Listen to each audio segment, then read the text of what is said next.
hello students, welcome to our channel. ఈరోజు వీడియోలో మనం 10th class maths chapter 7 coordinate geometry exercise 7.2 question number 7 and 8 గురించి నేర్చుకుంటున్నాం. మీకు ఈ చాప్టర్ లో ఉన్న all exercises videos, example videos and ఈ చాప్టర్ ఇంట్రడక్షన్ వీడియో ఈ వీడియో లాస్ట్ లో మీకు ప్లేలిస్ట్ డిస్ప్లే అవుతుంది, చెక్ చేసుకోవచ్చు. సో క్వశ్చన్ నెంబర్ 7 చూడండి. Find the coordinates of A point A where AB is the diameter of a circle whose center is 2, -3 and B is 1, 4. So ఇది diagram చూడండి. So first of all మనకు ఒక circle ఉంది అని చెప్తున్నారు. So ఈ సర్కిల్కి ఒక డయామీటర్ ఉంది అని చెప్తున్నారు. ఓకే, సో సర్కిల్ డయామీటర్ వచ్చేసరికి ఇది AB.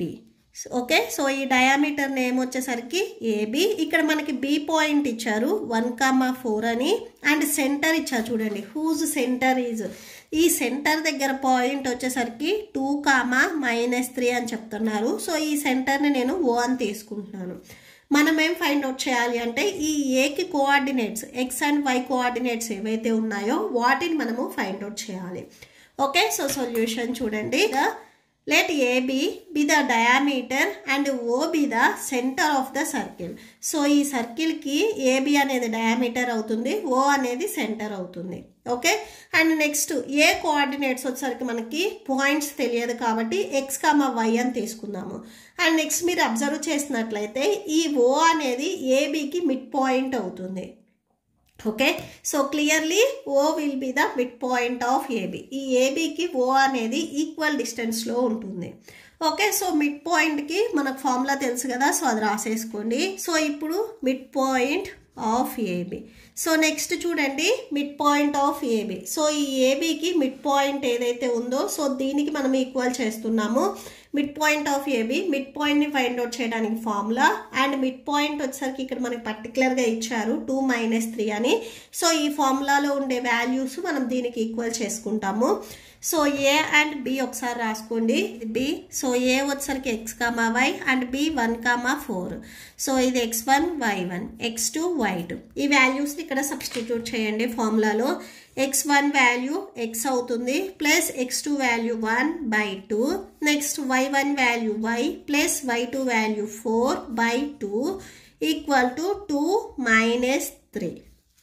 Okay, so X and Y కోఆర్డినేట్స్ని మనం ఇప్పుడు ఈక్వల్ చేసుకుందాము on equating X coordinate and Y coordinate. Okay, so by comparing X and Y coordinates. Okay, so X coordinate X plus 1/2. So ఇక్కడ వచ్చేసరికి 2 ఉంది, so 2కి equal చేస్తున్నాం. Y coordinate Y plus 4/2. ఇక్కడ Y coordinate వచ్చేసరికి -3. So ఇక్కడ చూడండి, ఇది XY, ఇది XY. సో వీటికి మనం ఈక్వల్ చేసుకుంటున్నాము. ఓకే, సో X ప్లస్ 1, 2 ఇక్కడ మీకు డినామినేటర్లో ఉంది, ట్రాన్స్పోజ్ చేసుకుంటే మల్టిప్లికేషన్లోకి వెళ్తుంది. So 2 × 2, X plus 1 equal to 4. X equal to 4 plus 1 మీరు ట్రాన్స్పోజ్ చేసుకుంటే -1. X ఈక్వల్, ఓకే, సో 4 - 1 అంటే 3 వచ్చేస్తుంది. సో X వాల్యూ వచ్చేసరికి 3 అవుతుంది. నెక్స్ట్ చూడండి, Y plus 4 that equal to 2 ఇక్కడ మీకు డినామినేటర్లో ఉంది, ఇది ట్రాన్స్పోజ్ చేసుకుంటే మల్టిప్లికేషన్లోకి వెళ్తుంది. So Y plus 4 equal to 2 3 6 minus, so -6. Y equal to plus 4 మీరు ట్రాన్స్పోజ్ చేసుకుంటే -4, ఇక్కడ ఆల్రెడీ మీకు -6 ఉంది. Y equal to, so add చేసుకుంటే -10 అవుతుంది. సో ఇది X, ఇది Y. So X and Y ఇక్కడ మనము ఏకి కోఆర్డినేట్స్ అని తీసుకున్నాము. సో ఏ కోఆర్డినేటు 3, -10 అవుతుంది. So therefore A of X, Y that equal to, so X value 3 and Y value -10. Okay, so that's it. Next question number 8 చూడండి. If A and B are -2, -2 and 2, -4 respectively, find the coordinates of P such that AP equal to 3/7 into AB and P lies on the line segment AB. Okay, so ఇక్కడ next చూడండి. So first of all ఇక్కడ మనకి A and B 2 points ఉన్నాయని చెప్తున్నారు. ఈ 2 పాయింట్స్తో ఒక line segment అనేది form అయింది. P lies on the line segment AB. ఈ AB లైన్ సెగ్మెంట్ మీద P అనే పాయింట్ ఉంది అని చెప్తున్నారు. ఓకే, సో అంటే ఏ పాయింట్స్ వచ్చేసరికి -2, B పాయింట్స్ వచ్చేసరికి 2, -4. మనమేం ఫైండ్ అవుట్ చేయాలి అంటే ఈ Pకి coordinates X and Y coordinates ఏముంటాయి అనేది మనం ఫైండ్ అవుట్ చేయాలి. ఇక్కడ మీరు అబ్జర్వ్ చేసినట్లయితే M1 to M2 ఈ P అనే పాయింట్ ఇక్కడ ఏదైతే లైన్ సెగ్మెంట్ ఉందో ఈ లైన్ సెగ్మెంట్ ఏ రేషియోలో డివైడ్ చేస్తుంది అనేది మనకి ఇండైరెక్ట్గా ఇచ్చారు. సో ఇక్కడ ఒక కండిషన్ ఇచ్చారు చూడండి. ఈ కండిషన్ నుంచి ఫస్ట్ మనము రేషియో ఫైండ్ అవుట్ చేసుకుంటాము. Okay, so let P of X, Y divides the line joining by the points A -2 and B 2 -4 such that AP equal to 3/7 into AB. ఇక్కడ AB వచ్చేసరికి 3/7కి మల్టిప్లికేషన్లో ఉంది, మనం ట్రాన్స్పోజ్ చేసుకుందాం. So డినామినేటర్లోకి వచ్చేస్తుంది, by AB అవుతుంది. So 3/7 అవుతుంది. So ఇక్కడ మీరు అబ్జర్వ్ చేసినట్లయితే AP ఈక్వల్ టు 3 అని చెప్తున్నారు. సో అంటే A నుంచి P వరకు 3 పార్ట్స్, AB ఈక్వల్ టు 7. ఈ టోటల్ AB వచ్చేసరికి 7 పార్ట్స్. ఇక్కడ మీరు అబ్జర్వ్ చేయండి ABP. సో ఇలా పాయింట్స్ ఉన్నాయి. A నుంచి P వరకు 3 పాయింట్స్ అని చెప్తున్నారు. ఓకే, సో A నుంచి 3 వరకు ఈ పార్ట్ వచ్చేసరికి 3 పార్ట్స్ అని చెప్తున్నారు. టోటల్ AB, ఈ టోటల్ AB వచ్చేసరికి 7 పార్ట్స్ అని చెప్తున్నారు. మనకి PB కావాలి. సో టోటల్ 7లో నుంచి ఇక్కడ AP, టోటల్ ABలో నుంచి AP ఈ పార్ట్ 3 అని ఇచ్చారు కదా. సో ఈ 3ని మనం సబ్ట్రాక్షన్ చేస్తే BP పార్ట్ ఎంత ఉంది అనేది వచ్చేస్తుంది. సో 7 - 3 అంటే 4.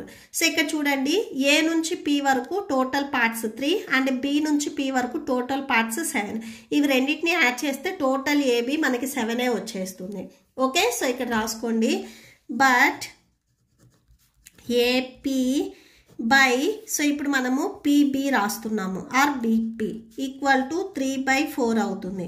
ఓకే, సో ఈ BP 4 ఎలా వచ్చింది అంటే టోటల్ పార్ట్స్ ఇక్కడ మనకి 7 అని చెప్తున్నారు అండ్ AP వచ్చేసరికి 3 పార్ట్స్ కాబట్టి 7 - 3 చేస్తే 4 వచ్చేస్తుంది.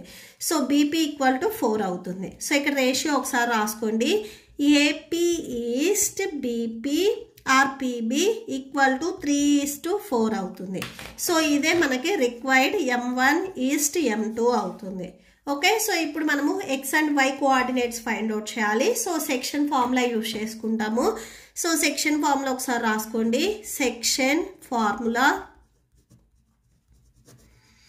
So P of X, Y equal to M1x2 plus M2x1 by M1 plus M2. Next M1y2 plus M2y1 by M1 plus M2. Okay, so ఇది సెక్షన్ ఫార్ములా. పాయింట్స్ని ఇక్కడ మనము సబ్స్టిట్యూట్ చేసుకుందాము. ఇది x1 y1, ఇది x2 y2, M1 and M2 values ఇక్కడ మనకు ఉన్నాయి. సో సబ్స్టిట్యూట్ చేయండి. M1 value 3, x2 value 2 plus M2 value 4, x1 value -2 by 3 plus 4. Next 3, y2 value -4 plus M2 value 4, y1 value -2 by 3 plus 4. So that equal to 3 2s 6 plus into minus 4 2s 8 by 7. Next 4 3s 12 plus into minus 4 2s 8 by 7. So subtraction చేస్తే ఇక్కడ మనకి -2/7 వచ్చేస్తుంది. ఇక్కడ మనము add చేసుకుంటే -20/7 వచ్చేస్తుంది. So ఇవి మనకి క్యాన్సిల్ అవ్వవు. ఇది x కోఆర్డినేట్ అవుతుంది, ఇది y కోఆర్డినేట్ అవుతుంది. Therefore P of x, y equal to -2/7 -20/7. Okay, so that's it. మీకు ఈ వీడియో నచ్చితే ప్లీజ్ లైక్ చేయండి, మీ ఫ్రెండ్స్కి షేర్ చేయండి అండ్ మన ఛానల్ని సబ్స్క్రైబ్ చేసుకోండి. ఇప్పుడు మీకు ఈ వీడియో లాస్ట్లో ఈ chapter playlist and next questions video display అవుతే చెక్ చేసుకోవచ్చు. Thank you and thanks for watching.